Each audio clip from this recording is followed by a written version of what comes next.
Alex Marquez is about to spend a Sunday racing a livery built to honour the family he is walking away from. That is the part nobody in the paddock wants to say out loud. At a glance, the story looks simple.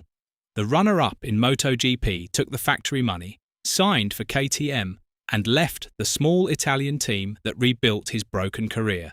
Cold, logical, modern. Except Alex Marquez did something before he signed anywhere else that does not fit the cold exit version at all. He made a promise, a private one, to one specific person. So what did he actually promise the Gresini family? And why is he keeping it in their colours? Leaving a satellite team for a factory seat is the most normal move in this sport.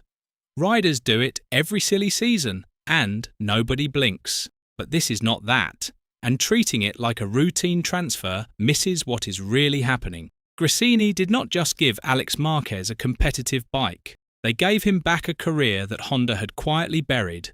3 seasons that turned a Moto2 world champion into a 17th place afterthought. A slide most riders never climb back out of. And the woman he made that promise to is not a manager chasing a headline.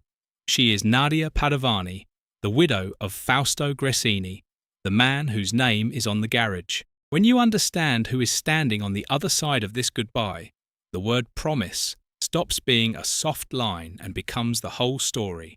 Start with what Alex actually said, because he did not hide any of it. Long before the announcement, he sat down Nadia Padovani and the men who run the team beside her, Michele Massini and Carlo Merlini, and he told them something most riders would never say first. In his own words, "I made a promise to Nadia that if somebody comes that I would speak to her first of all." Listen to that again. He is not promising to stay. He is promising how he will leave. That distinction matters more than it looks.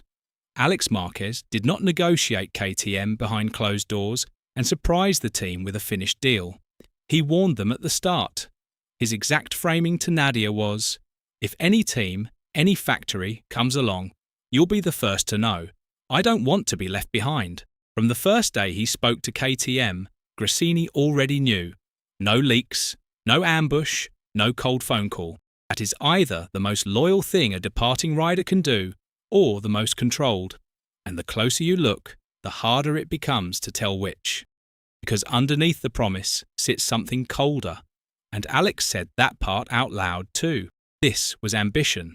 After last year, where I was the runner-up, I was just trying to have the opportunity to be in a factory team.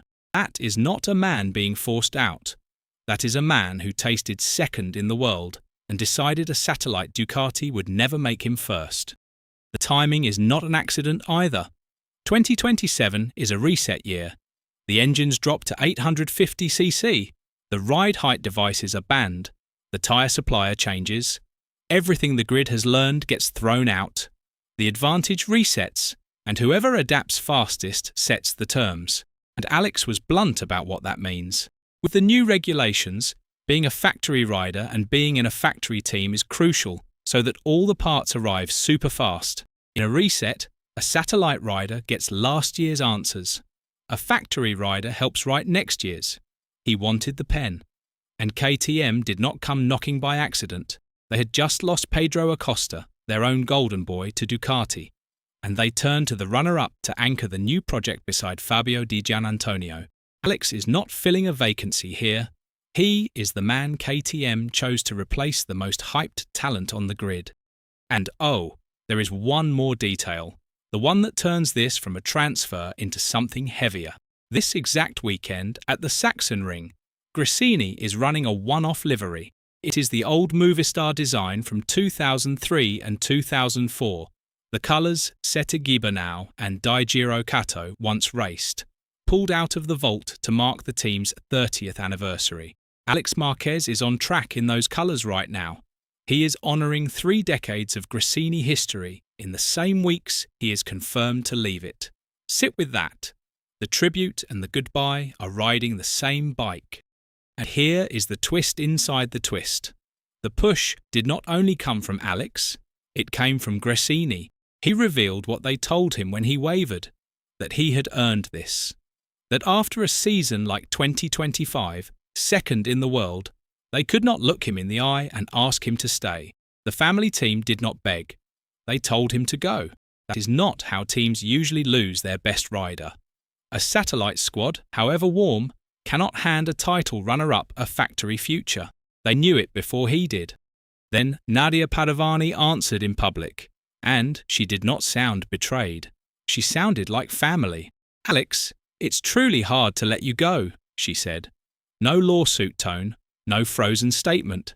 Just a team principal telling a departing rider, "I'm proud of the man and the rider you are." A team does not talk like that about someone who stabbed them. So why does this whole thing still ache? So let us be honest about what this actually is. Everyone framed it as Alex Marquez chasing orange money and leaving a family behind. That version is not just harsh, it is wrong. But the warm version, the storybook loyalty one, is not the full truth either. Both of them miss the same thing. The promise was never really a gift. Think about what he actually pledged. Not to stay. To warn them first. A rider who tells his team, "You'll be the first to know on day one," is a rider who already knows he is going. The promise was not loyalty instead of an exit. It was how he made the exit survivable. And the tribute livery is the other half of the same act. He cannot pay Gresini back in results anymore. He is taking those to KTM, so he pays them in the only currency he has left. One clean goodbye and one last season raced in their history. This was never a story about betrayal. It was never really about money either. People thought this was a rider leaving a team. It was a rider who owed a family more than any factory salary could explain, trying to settle the debt on the way out. Here is where it lands. Alex Marquez is not abandoning Gresini. The promise, the transparency from day one, the farewell raced in Movistar colours, all of it points the other way. This is a man trying to leave with the account settled. And Gresini, to their enormous credit, let him. They told him to chase the one thing they could not give him. But do not let the warmth hide the cold part underneath, because the cold part is the real lesson. The reason Alex Marquez has to leave at all is that loyalty, in modern MotoGP, has a shelf life measured in machinery. Gresini saved his career. They made him a winner. And it still was not enough to keep him, because they cannot build an 850cc factory bike and KTM can. That is the sport now. The family that rebuilds you becomes the family you outgrow. Alex kept every promise he made. He is still leaving. And that tribute livery is not only a thank you, it is an apology for a goodbye he could not avoid. So maybe the real question was never why Alex Marquez left Gresini. Maybe it is whether keeping a promise means anything when you are walking out anyway. What do you think? Did he honour that family, or just leave them beautifully? Let us know in the comments below. And once you do that, make sure to click on the video appearing on your screen right now.